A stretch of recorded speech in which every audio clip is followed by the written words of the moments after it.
हमारे महाराज को क्या करे, रिझाए। क्या कह रहे हैं वो? कहते हैं कि तस्माद् राज्ञः प्रियं यूयं वयं च करवामहे भूतानि न प्रसीदन्ति सर्वभूतगयो नृपा। क्या कहते हैं कि शीघ्र अतिशीघ्र रंगमंच के भीतर आ जाइए। हम और आप दंगल करके किनको रिझाने का प्रयास करें? हमारे जो महाराज भोजराज कंस हैं उनको रिझाने का प्रयास करें। श्याम सुंदर कहते हैं उचित कह रहे हो, अनुचरों का कार्य ही होना चाहिए महाराज को रिझाने का। अनुचरों का, सेवकों का क्या काम रहता है? महाराज को रिझाना ही अनुचरों का कार्य है महाराज।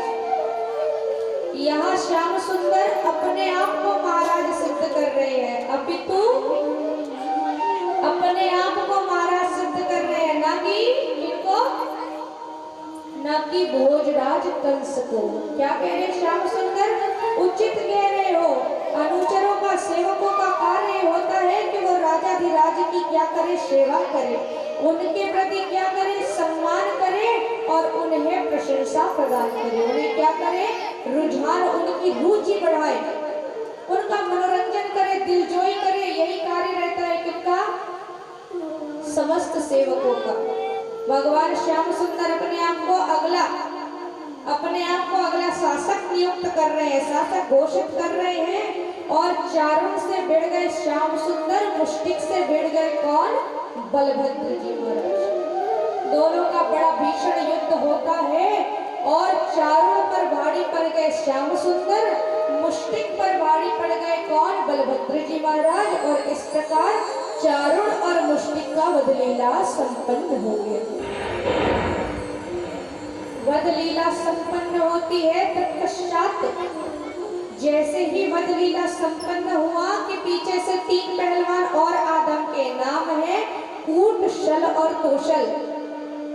बलभद्र जी महाराज ने कहा चिंता मत करो, मैं बाकियों को संभाल लूंगा, तुम मामा साहब को पहले संभालो, बाकियों को लिए मैं हूँ, तुम आगे की देखो। जैसे ही बलभद्र जी महाराज ने बाकी समस्त पहलवानों का काम तमाम कर दिया कि भोजराज कंस समझ गया कि अब मैं बचने वाला नहीं, तो समझ जाते हैं कि अब मेरा मृत्यु निकट है। आदेश देते हुए खड़े होकर कि सीधा वध कर दो। किनका किनका?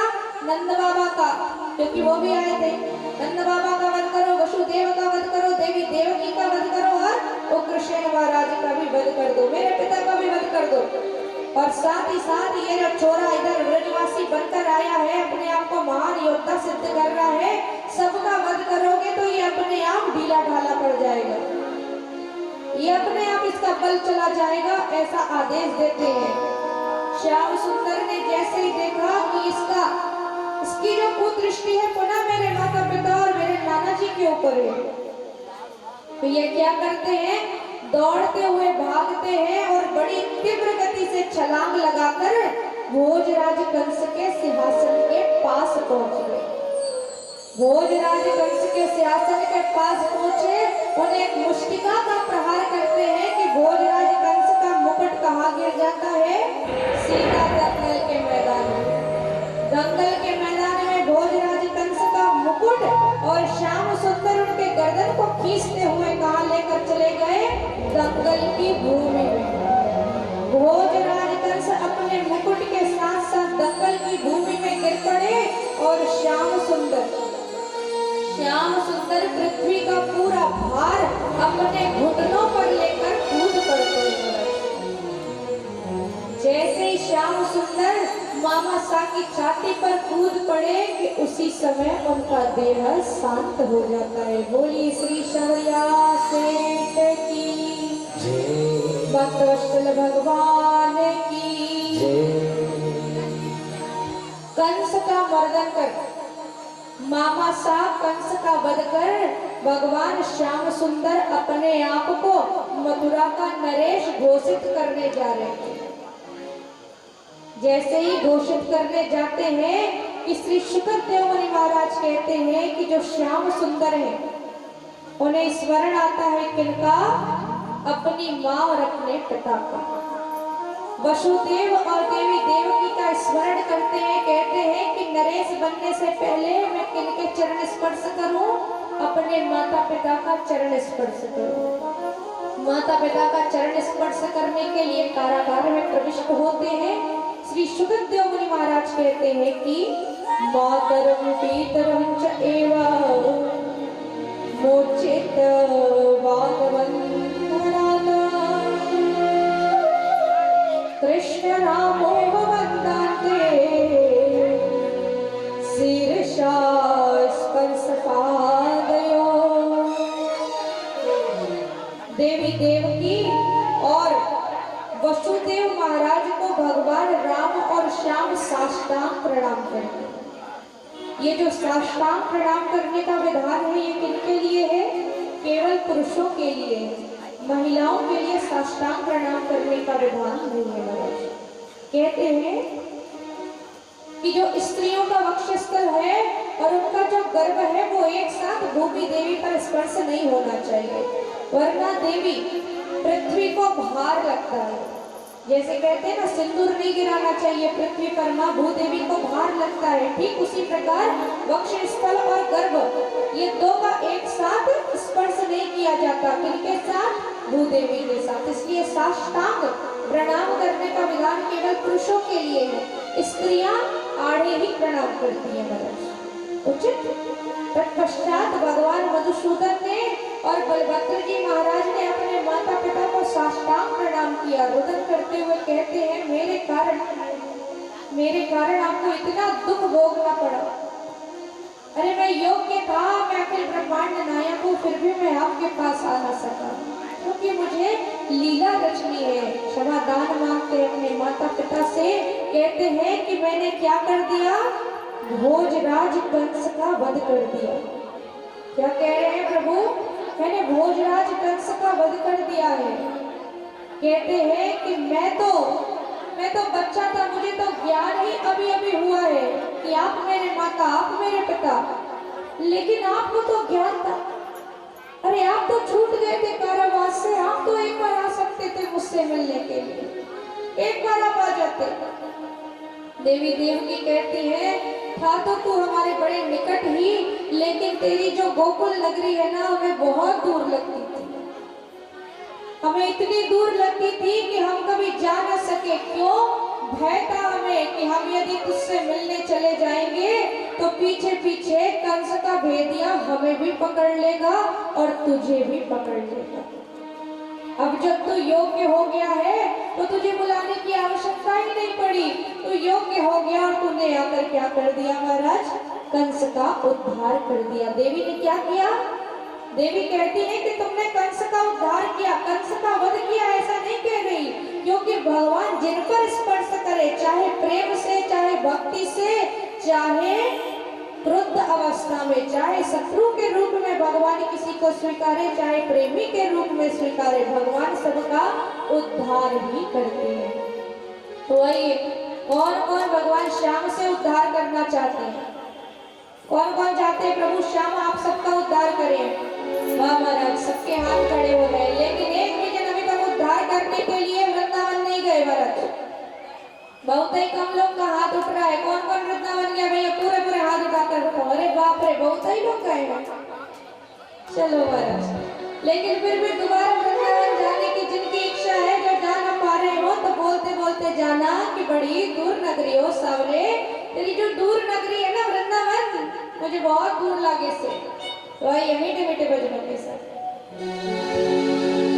कैसे आऊं मैं कन्हाई, आऊं मैं कन्हाई, कैसे आऊं मैं कन्हाई, तेरी गोकुल नगरी बड़ी दूर नगरी, दूर नगरी बड़ी दूर नगरी, दूर नगरी बड़ी दूर नगरी।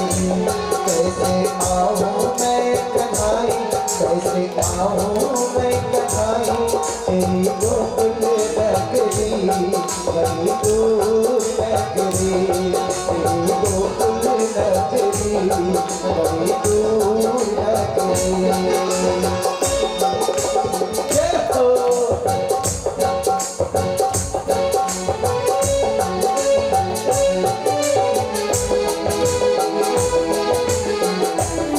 सभी भावों से निकट कर हो जाते हुए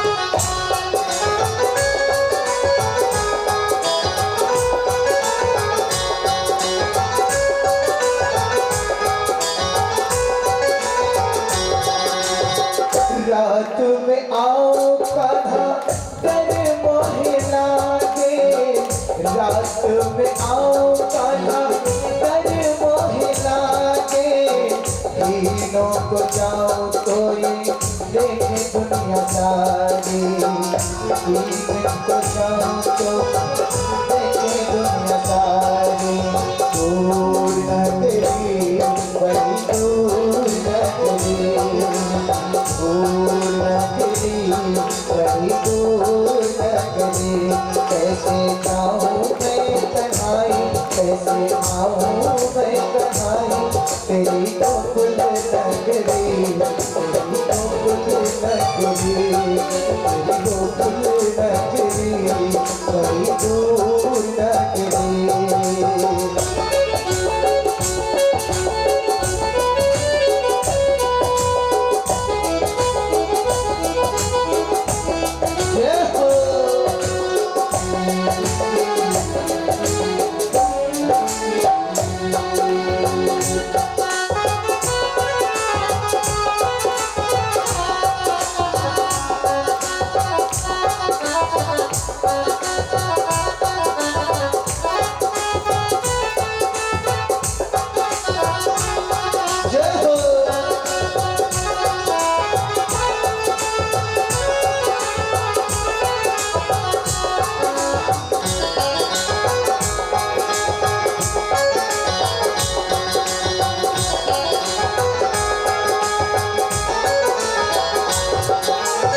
सावरे को दिल में बसा कर तो देखो, सावरे को दिल में बसा कर तो देखो, तुम एक बार वृंदावन आना कर तो देखो, तुम एक बार वृंदावन आना कर तो देखो।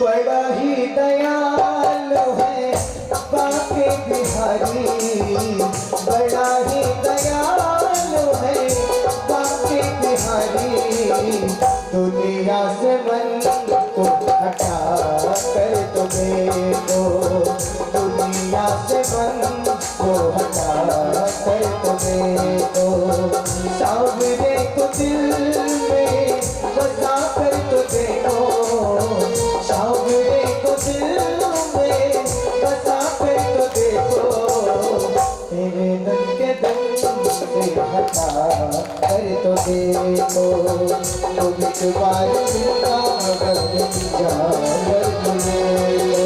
बाके बिहारी भक्तों के दिलदार, सदा लुटाते हैं कृपा के भंडार, बाके बिहारी भक्तों के दिलदार, सदा लुटाते हैं कृपा के भंडार, बाके बिहारी भक्तों के दिलदार, सदा लुटाते हैं कृपा के भंडार, बाके बिहारी भक्तों के दिलदार, सदा लुटाते हैं कृपा के भंडार, बाके बिहारी भक्तों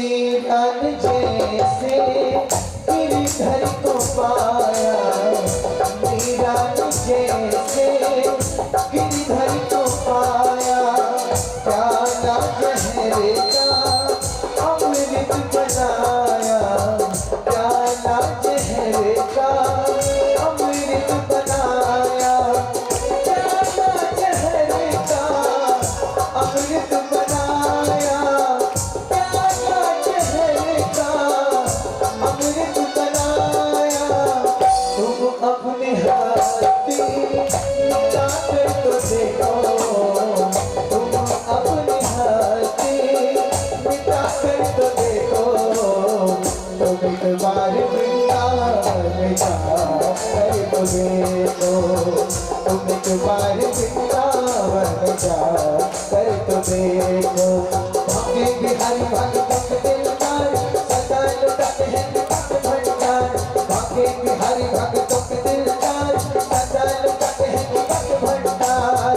बड़ा ही दयालु है बाके बिहारी, बड़ा ही दयालु है बाके बिहारी।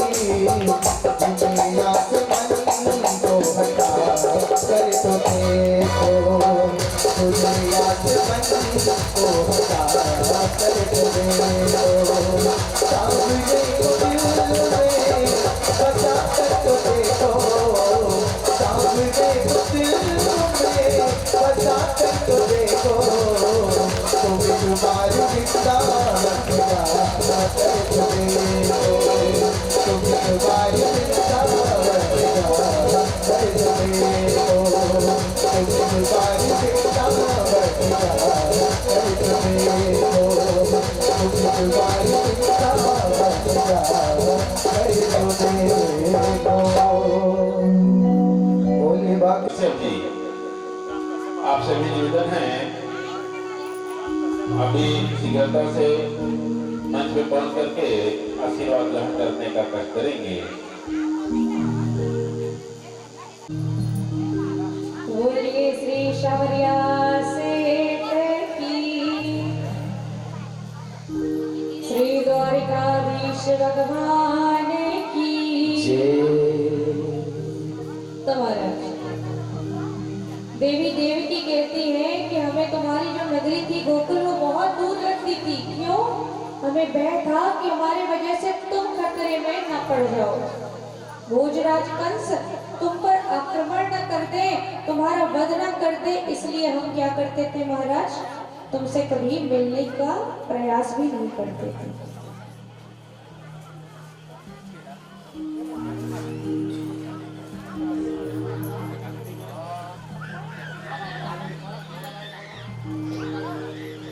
कहते थे कि हम आपसे इसीलिए मिलने का प्रयास नहीं करते थे क्योंकि भोजराज कंस का बड़ा भय था। देवी देवकी से भगवान श्याम सुंदर कहते हैं कि माँ, अब मैंने भोजराज कंस आपके भय का वध कर दिया है और अब मैं आपको कारागार से हर बंधनों से मुक्त करता हूँ और मैं स्वयं मथुरा का राजा, मथुरा नरेश के रूप में अपने आप को स्थापित करूंगा। जैसे ही श्याम सुंदर की ये दिव्य वाणी सुनते हैं उनके पिता वसुदेव तो वे कहते हैं कि आह च अस्मान महाराज प्रजाश्च आज्ञाप्तुमर्हसि ययाति शापादय दुर्भीना आशित वयं नृपासने। देखो महाराज, परसों की कथा में कौन से महाराज के विषय में सुनाया गया था? महाराज के विषय में, जब श्री रामचंद्र जी के वंशावली का वर्णन हो रहा था। फिर श्री कृष्ण के अर्थात चंद्रवंश की वंशावली का जब वर्णन हुआ तो उसमें एक राजा था, राजा हुए, नाम है क्या? महाराज ययाति। इनका विवाह हुआ था देवी देवयानी के साथ। देवयानी के माध्यम से इन्हें 2 पुत्रों की प्राप्ति हुई और देवी शर्मिष्ठा के माध्यम से इन्हें 3 पुत्रों की प्राप्ति होती है। तो महाराज ययाति की कितनी संतति? 5 संतति। बड़े पुत्र का नाम था क्या? यदु, और छोटे पुत्र का नाम हुआ कुरु। तो जो यदु है उनके आगे की वंशावली में किनका जन्म हुआ? श्याम सुंदर का जन्म हुआ। और कुरु जो है उनके आगे की वंशावली में किनका जन्म हुआ? पांडवों का जन्म हुआ। आगे बात, तो ये जो दोनों ही वंशावली है, तो महाराज ययाति की क्या इच्छा थी कि वे आजीवन क्या रहे? यौवन अवस्था को प्राप्त रहे, वे कभी वृद्ध ना हो, आजीवन उन्हें युवा अवस्था चिर स्थायित्व रहे, ऐसी उनकी इच्छा थी। तो महाराज ययाति जब उनका आयु ढलने लगता है तो वे याचना करते हैं अपने बड़े पुत्र यदु से कि क्या करें आप मुझे अपनी यौवन अवस्था दे दें। ऐसा वो अपने बड़े पुत्र से याचना करते हैं।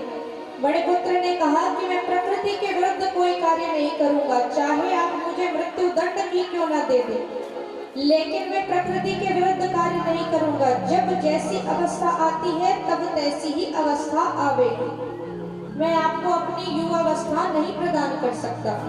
तो राजा ययाति को लगता है कि ये क्या कर रहा है? राजा बनना चाह रहा है, क्योंकि नियम क्या रहता है कि राजा का बेटा ही राजा बनता है, वो भी कौन सा बेटा? बड़ा बेटा। तो चूंकि ये बड़ा बेटा है इसलिए ये मेरी राजगद्दी पाने के लिए मुझे युवावस्था नहीं दे रहा है, मैं वृद्ध होऊंगा तो अगला शासक ये बनेगा, तो ऐसी इसकी अवस्था है, ऐसा सोचते हैं राजा ययाति, और अपने बड़े बेटे को श्राप दे देते हैं कि मैं तुम्हें श्राप देता हूँ कि तुम कभी भी भूमंडल में तुम्हारा आने वाला वंश भी भूमंडल में कभी राजा न बन सके, तुम्हारा और तुम्हारे आने वाले जितने भी वंशावली हो वो कभी भी भूमंडल के शासक न बन सके, ऐसा श्राप दे दिया महाराज ययाति ने। राजा कुरु जो थे, जो उनके छोटे पुत्र थे, 5वें नंबर के जो पुत्र थे, उन्होंने स्वीकारा कि मैं आपको अपनी यौवन अवस्था देता हूँ और आपकी वृद्धावस्था मैं स्वीकार करता हूँ। तो राजा ययाति बड़े प्रसन्न हो गए और वे क्या आशीर्वाद देते हैं कि हे पुरु, तुम और तुम्हारी जो वंशावली है वो आगे चलकर भारत वर्ष में युगों युगों तक शासन करे। तो राजगद्दी किनको मिली? पांडवों को। पांडव अर्थात कुरु वंश को ही भारतवर्ष की अधिक समय तक राजगद्दी मिली। महाराज यदु को श्राप के कारण कभी भी राजगद्दी नहीं मिलती महाराज। अब यदु वंश में किनका जन्म हुआ? श्याम सुंदर का।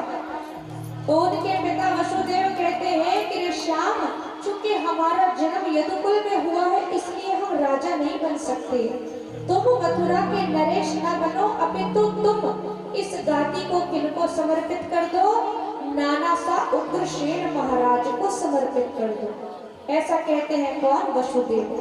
तो भोजराज कंस के जो पिता है, नाम है उग्रसेन, उनको ही मथुरा मंडल का राजा बनाया जाता है। बोलिए श्री श्याम सुंदर भगवान की जय। इसीलिए आप सबको ज्ञात होना चाहिए कि जब भगवान को राजा बनना हुआ तो वे अलग से समुद्र से धरती प्रकट करते हैं, नाम रखते हैं द्वारिकापुरी, और वहां के अधीश बनते हैं। क्या बनते हैं? द्वारिकाधीश बनते हैं।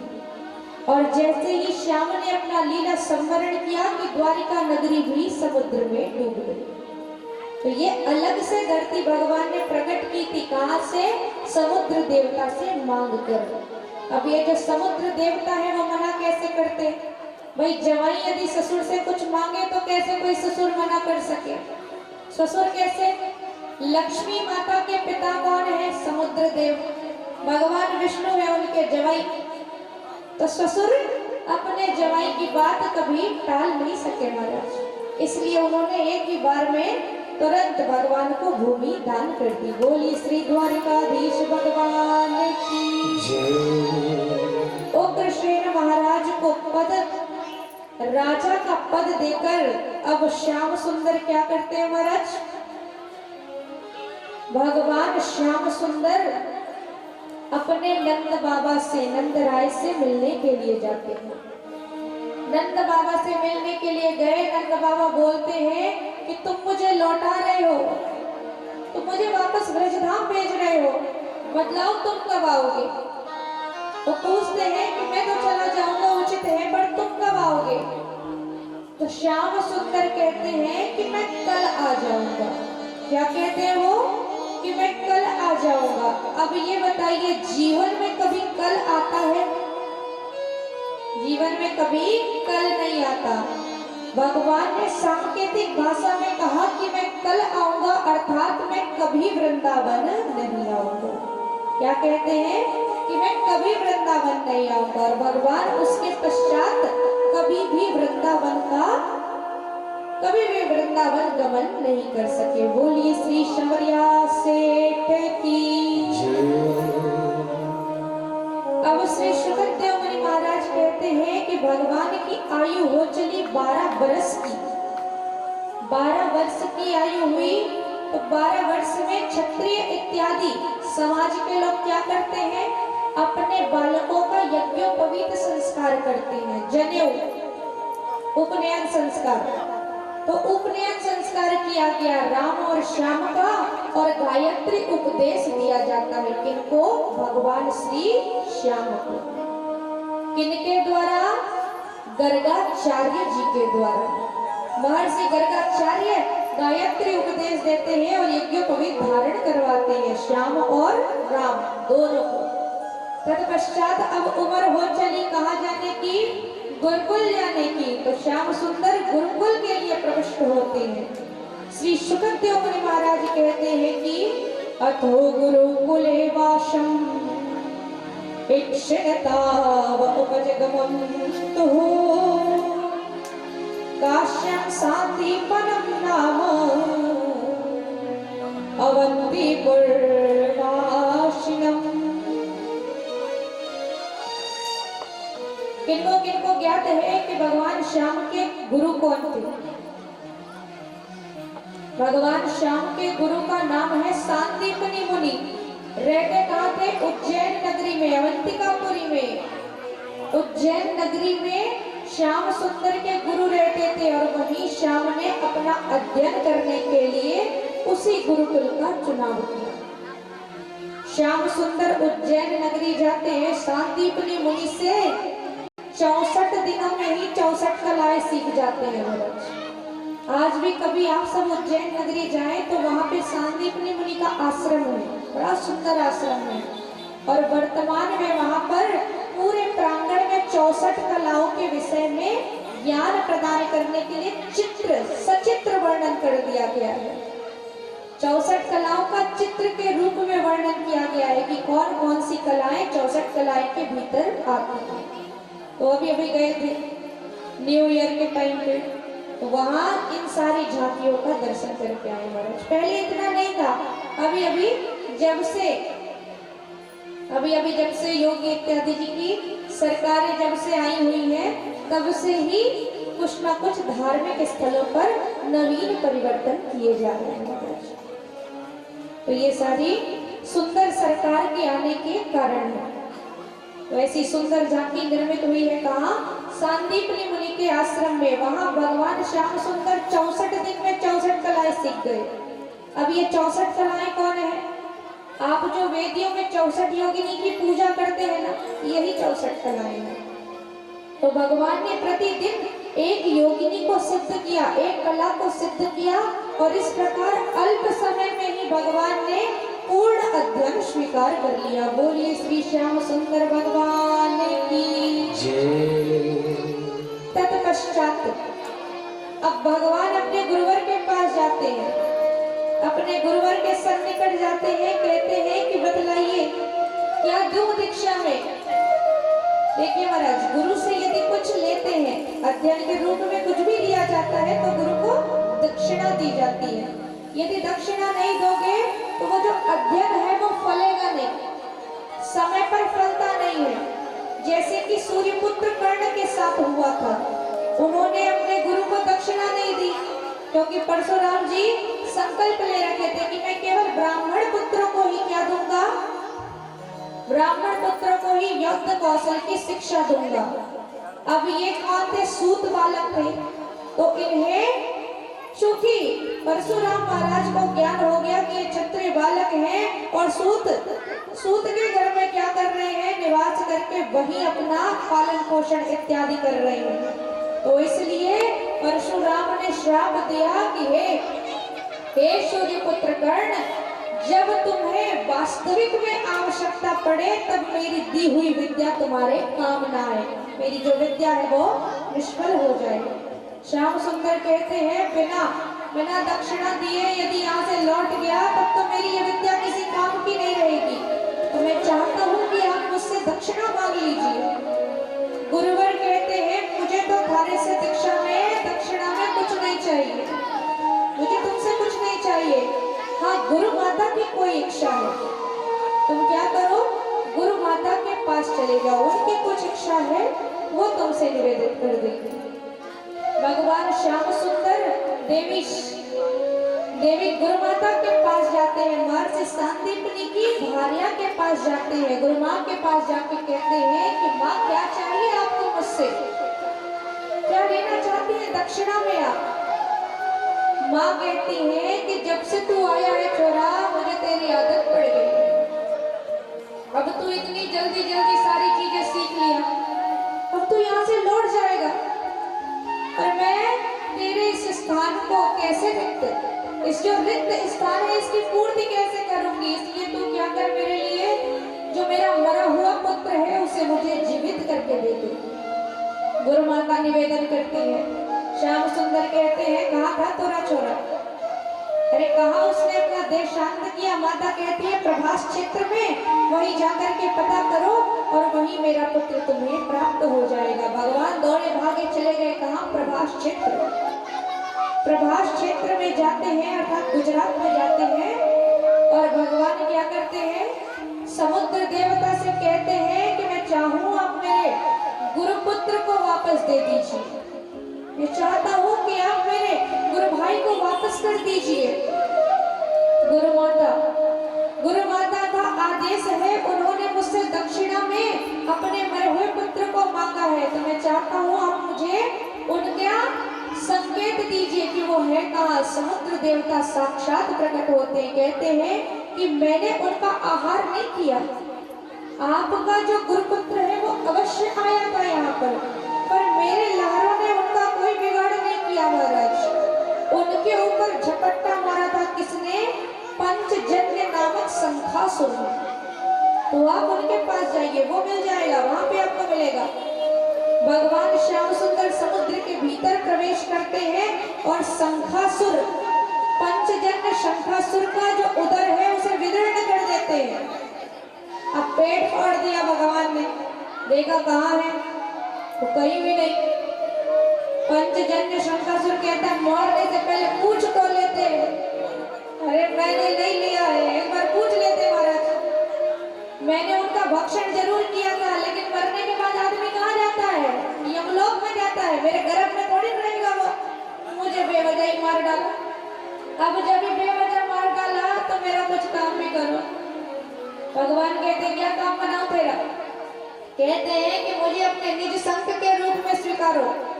भगवान ने पंचजन्य शंखासुर को अपना निज संत पंचजन्य के रूप में स्वीकार किया। बोलिए श्री श्याम सुंदर भगवान की जय।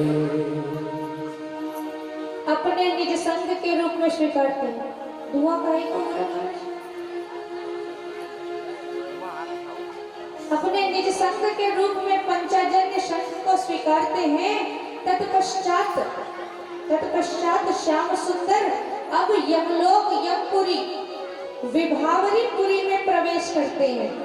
कहाँ प्रवेश कर रहे हैं, यमपुरी में प्रवेश। जैसे ही श्याम सुंदर ने किया कि यमदूत और साथ साथ यमराज उत्तिष्ठ होकर श्याम का सत्कार कर रहे हैं। प्रभु श्याम कहते हैं कि मैं चाहूँ कि आप मुझे मेरे गुरुपुत्र को वापस लौटा दीजिए। यमराज भगवान कहते हैं कि आपको आने की आवश्यकता ही नहीं थी, एक बार संदेश भेजते मैं घर तक छोड़ के आ जाता। अरे तारा ही तो चाकर हूँ महाराज, मैं घर तक छोड़ के आता, पूरी नौकरी बजाता। श्याम सुंदर कहते हैं अभी मैं लीला कर रहा हूँ, इसलिए मुझे आना पड़ा, लीला न कर रहा होता तो तुम्ही को आना पड़ता मेरे पास। गुरुपुत्र को स्वीकार करते हैं और उन्हें गुरु माता के श्री चरणों में समर्पित कर देते हैं। बोलिए श्री श्याम सुंदर भगवान की जय। गुरुपुत्र को किनको दे दिया गया, गुरु माता को दे दिया गया। अब देखो महाराज, यहाँ तक श्याम की सुंदर सुंदर लीला। अब यहाँ से जो एक लीला सुनाई जाएगी, नाम है उद्धव चरित्र। तो इसे बड़ा शांति भाव से श्रवण करें, क्योंकि ये बड़ी मीठी लीला है। तो इनका जितने शांति भाव से इनका श्रवण करेंगे उतना ही आनंद मिलेगा। पता चलेगा कि प्रेम का अर्थ क्या होता है। अभी जो कहते हैं ना, अरे मैं थारे से प्रेम करूं सु, मैं थारे से प्रेम करूं सु, ये सब डोंग, सारा का सारा प्रपंच है हमारा, सब स्वार्थ है। ये प्रेम बदला बदली वाला जो होता है ना, ये स्वार्थ वाला प्रेम है। एक भी व्यक्ति ऐसा नहीं है जो साचा प्रेम कर सके इस दुनिया में। एक भी ऐसा कोई रिश्ता नहीं है जिससे कोई व्यक्ति साचा प्रेम करता हो। हर रिश्ता स्वार्थ से जुड़ा हुआ है। स्वार्थ खत्म, रिश्ता खत्म, चाहे कोई भी क्यों ना हो। स्वार्थ खत्म, रिश्ता खत्म। प्रेम का अर्थ मिलन नहीं होता, कभी भी प्रेम का अर्थ मिलन नहीं होता महाराज। प्रेम का अर्थ क्या होता है? विरह ही प्रेम का अर्थ है, वियोग ही प्रेम का अर्थ है। अकेलापन, सूनापन, ये जो रुदन है, यही प्रेम का अर्थ है। प्रेम का अर्थ कभी भी मुस्कान नहीं होता, नेत्रों से जो आंसू बहता है, इसे प्रेम कहा जाता है। प्रेम का अर्थ कभी मिलन नहीं होता, ब्याह में मिला जाता है। प्रेम में तो बिछड़न ही है, वियोग ही है, विरह ही है। तो इसके माध्यम से हम श्रवण करेंगे कि प्रेम वास्तविकता है क्या। कभी भी कोई भी व्यक्ति किसी से प्रेम नहीं कर सकता। एक बात गांठ बांध कर धर लो, हम जो इतने बड़े भगत बन रहे हैं ना, हम भी भगवान से कभी प्रेम नहीं करते। केवल एक ही है जो हमसे प्रेम कर सकता है, वो है श्याम सुंदर अपने भक्तों से। हम किसी को प्रेम नहीं दे सकते। ये मति इतनी स्वार्थी है कि यदि आज श्याम ने इच्छा पूरी नहीं करी तो श्याम वाली जय वाली इच्छा पूरी कर दो, जय इच्छा पूरी कर दो, जय इच्छा पूरी कर दो। अब श्याम ने थोड़ा लेट लगाया सुनने में, श्याम को बदल करके दुर्गा मैया पकड़ लेंगे। अरे दुर्गा महारानी, ये वाली काम करो, ये वाली काम करो, ये वाली काम करो। अब जब दुर्गा माता ने भी नहीं सुना, तुरंत भगवान बदल करके भोलेनाथ, वो थोड़े भोले हैं, थोड़ा जल्दी जल्दी सुनते हैं। भोलेनाथ नहीं सुने तो कलयुग के देवता तो भूल ही गए थे। अरे बजरंगबली है, उनके पास चलना पड़ेगा। देवता बदलते रहते हैं महाराज। स्वार्थ है, एक ने इच्छा पूरी नहीं करी तो दूसरे के पास तुरंत पहुंच जाए। और कुछ तो इतने महान भी होते हैं कि धर्म ही परिवर्तन कर लेते हैं। देवता को तो समझ भी आए कि चलो ये वाले ने नहीं सुना, शायद उसने सुन लेगा, धर्म ही परिवर्तन। देखो महाराज, हमारे गुरुवर कहते थे कि यदि एक किनारे से दूसरे किनारे तक जाना है ना, यदि एक किनारे से दूसरे किनारे तक जाना है तो आपको क्या करना पड़ेगा? नाव पर सवारी करनी पड़ेगी। बार बार नाव से इधर से उधर कूदोगे तो किनारे तक नहीं पहुंचोगे, और बार बार अपना पतवार बदलोगे तो भी किनारे तक नहीं पहुंचोगे, बार बार माझी बदलोगे तो भी किनारे तक नहीं पहुंचोगे। एक नाव, एक माझी, एक पतवार, जिसने ये जीवन में धारण किया उसी की नैया पार होएगी, बाकी सब तो बीच मझधार पर ही डूबेंगे महाराज। एक नाव अर्थात एक धर्म, एक पतवार अर्थात एक इष्ट, एक माझी अर्थात एक गुरु। जिसने एक धर्म, एक गुरु और एक इष्ट स्वीकारा है, उसी की नैया पार जाएगी, उसे मोक्ष मिलेगा।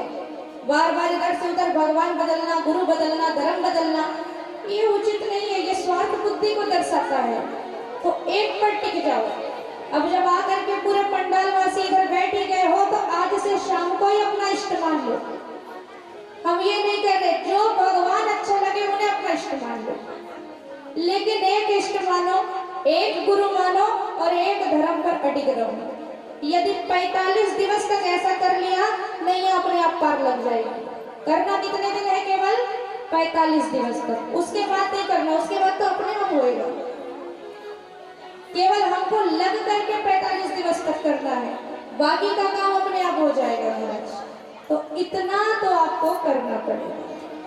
तो आइए गोपी और उद्धव संवाद में प्रवेश करते हैं। श्री शुकदेव मुनि महाराज कहते हैं कि गच्छ उद्धव व्रजम सौम्या पेतरणो प्रतिम आड़ः गोविनाम द्विम योगया संदेश विमोचया। देखो बिंदरियों, थोड़ा थोड़ा सा आगे सरकते बने तो सरक जाओ, पीछे वाले सब खड़े हुए हैं और कार्यकर्तागण उनको सबको बिठाने का प्रयास करें, सभी को बिठाने का प्रयास करें, सबको उचित स्थान दे दिया जाए, क्योंकि सभी आज घराती और बराती बनकर आए हैं, तो स्वागत थोड़ा ठीक ठीक से कर दीजिए महाराज।